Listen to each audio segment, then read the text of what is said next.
Welcome back to Eurovision 365. It's so great to have you here, and thanks for being here with me in this series where I'm looking at some of the countries who are favourites to win the contest and asking the question, can they in fact win in May? And it's a turn now for Sweden. Sverige, hey Sverige! Let me start with a baseball reference. Please don't turn off. This will be the first and possibly last one that you hear this whole video. You may have heard of the New York Yankees baseball team, even if you are a fan or not a fan of baseball. They are the most successful team of all time at the World Series, winning a staggering 27 times. Anyone with a passing interest in baseball will have heard of them. Turning this to a Eurovision, anyone with a passing interest in the contest will have heard of Sweden. Sweden are fast becoming the New York Yankees of the Eurovision, with a qualification record that any country outside the Big Five would die for.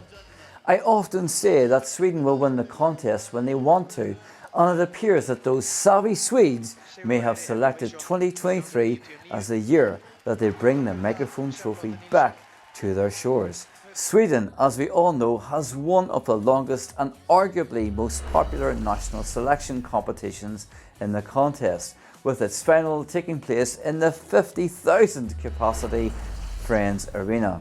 It is of course Melodifestivalen and dominates the Eurovision calendar from its beginning in February through to its epic conclusion in mid-March. Sweden this year decided to return popular Eurovision alum royalty Loreen to the Eurovision stage in Liverpool, and even before being confirmed as the winner, Sweden were being positioned as the winners of the 2023 contest. Since Loreen's predicted win, bookies have her favourite to lift the microphone trophy at a whopping 40% chance of winning, with Finland in second place with 15%. Of course, bookies have often been wrong, and are we all being blinded by the Yankees pinstripes or yellow and blue of the Eurovision Swedish pedigree? If this year has taught us anything, the bookies can often get it wrong, and this has been the year of epic upsets when it comes to predictions, with Poland, Ireland, Lithuania, Romania, Norway and of course Spain, among others, failing to comply with bookies' predictions and sending an alternative artist. Loreen's journey at Melodifestivalen, like most popular artists in the contest, has been anything but straightforward.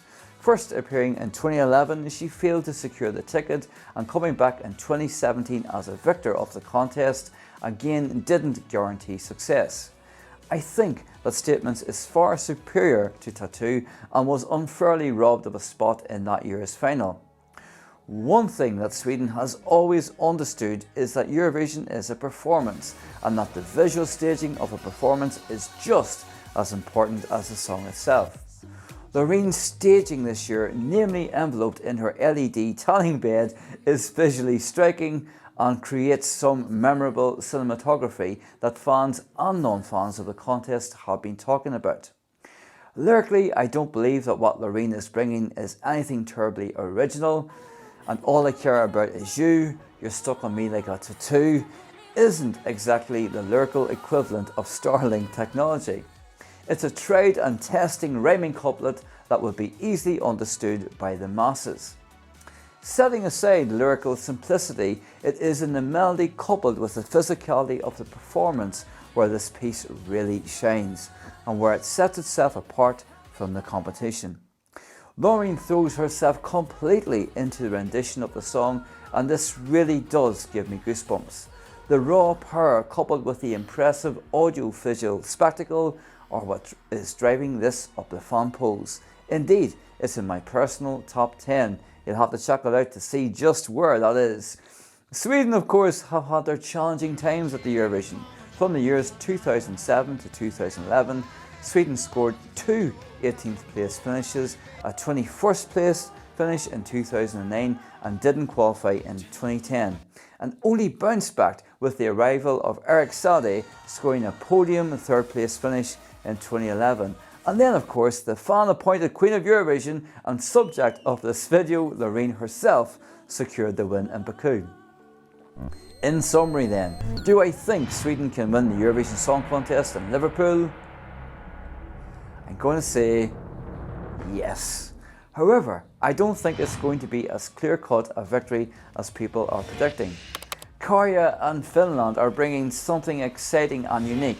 In addition, Loreen has some stiff female competition in the form of Israel's Noah Kirel and the UK's Mia Muller, and brunette of course from Armenia.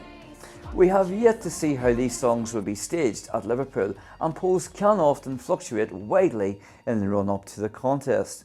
It's also been reported that there may be some issues transporting Loreen's 2-ton sandwich maker, so that could lead to SVT having to reconfigure the performance.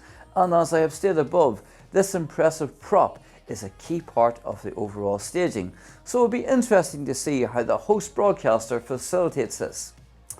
So that's what I think, but I'd love to know what you think. Do you think Sweden are lifting the trophy this year? Is it Destination Sweden for Eurovision 2024? Please let me know what you think in the comments below. I look forward, as always, to reading those. But until the next video, you take care, and I'll see you very soon.